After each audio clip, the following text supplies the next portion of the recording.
Seriously, monkeypox?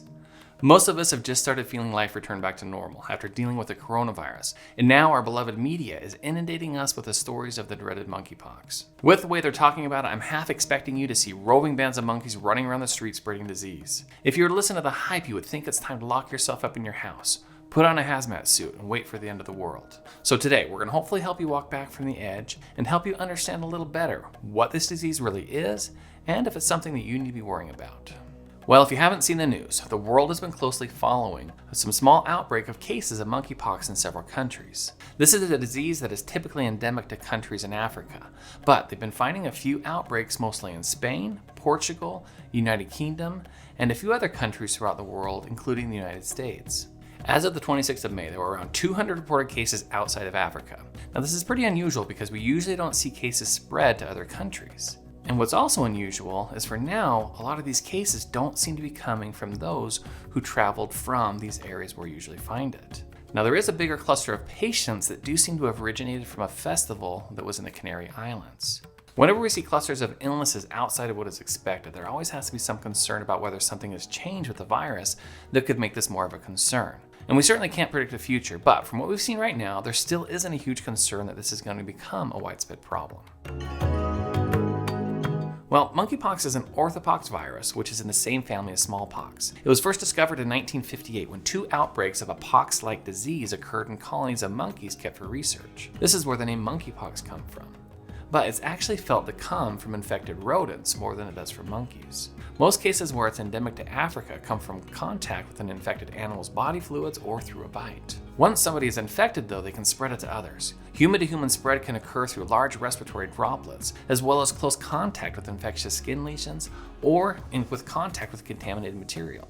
It's actually not that easy to spread, though. Apart from being exposed through close physical contact or prolonged contact with infected bedding or other clothing, in order to get it from respiratory droplets, most infections happen after being within 6 feet of somebody for 3 or more hours. This is way different than what we have seen with COVID, where for just a brief exposure puts you at risk for being infected. In fact, there's a concept in epidemiology called R0. It's a statistical term that tells us how many people are expected to be infected from one person who has contacted the disease. For context, the most infectious strains of COVID have had an R0 of 7, meaning one person is expected to infect 7 others.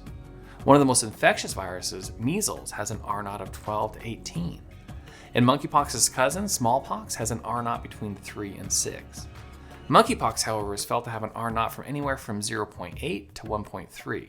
So in its current form, when compared to these other viruses, it isn't very infectious. Because of this, unless something changes, this doesn't have the ability to cause a pandemic like we've experienced just recently. So just because it isn't as infectious as other diseases doesn't mean that it still isn't dangerous. It isn't an infection that you want to get, and it can be fatal. The case fatality rate for monkeypox can be anywhere from 1 to 10%. This is a little difficult to interpret, though, because most of our data on the fatality rate of monkeypox comes from cases in Africa where there isn't ready access to healthcare. So in an area where there is better access to care, it's felt to be less than that. In humans, the symptoms of monkeypox are similar to, but milder than the symptoms of smallpox. It begins with a fever, a headache, muscle aches, and exhaustion. The biggest thing that is different with monkeypox is that you start to develop swollen and enlarged lymph nodes. These symptoms typically start within 7 to 14 days after exposure. Within a few days of starting with a fever, the patient develops a rash, usually beginning in the face and then spreading to other parts of the body. Now, the rash starts out as bumps on the skin and then turns into blisters that then fill with pus. These pustules will then rupture and crust over within a couple of weeks and then heal. Another very helpful thing about monkeypox, though, is you really aren't contagious until you start having the fever and the rash. Unlike COVID, where you can be contagious and not even know that you have symptoms. So at least with this, when you start having symptoms, you're contagious. And you do remain contagious until that rash is completely scabbed over and you don't have any other symptoms. For most cases, there isn't much you do to treat it. Most patients have a mild disease and recover without any intervention. But sometimes patients do get a little more sick, they may get dehydrated, and can require things like IV hydration. But in some, it can get very serious and require hospitalization. There are a few antiviral medications that were designed for use against smallpox that can be used for monkeypox. However, none of these are readily available and would require consultation with the CDC to be able to get them. And none of them are going to be found in your local pharmacy.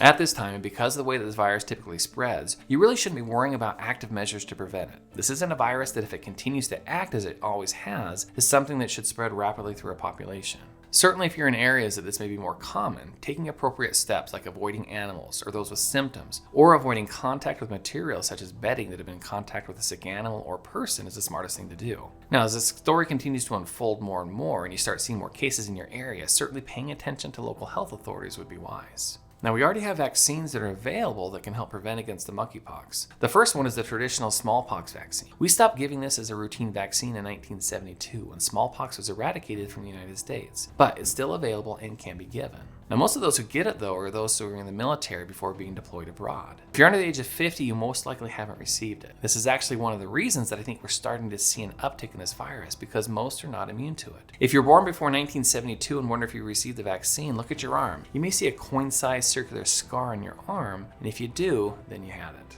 Now, there is a newer vaccine called Jynneos that has been approved in the past couple years. It's a little easier to take, as it's just a shot instead of the traditional smallpox vaccine, which was given by pricking the skin multiple times in one spot. Both of these vaccines are designed for smallpox. However, since the two viruses are so similar, they are very protective for monkeypox. Now, that doesn't mean that you need to go out running and getting your smallpox vaccine, because even if you tried, you probably wouldn't be able to find it.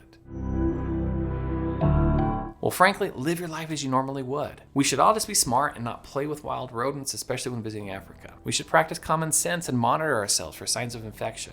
And if you're sick, stay away from others. These are not new concepts. More than anything, quit listening to the fear and hype that the media always loves to foster and see it for what it is. Now, this isn't going to say that we should just ignore these things either. I've learned to never say never in medicine, and if we've learned anything from COVID, is that we can't predict the future. If for some reason this virus starts behaving differently than it has in the past, we'll start to see it, and can change these recommendations if we need to.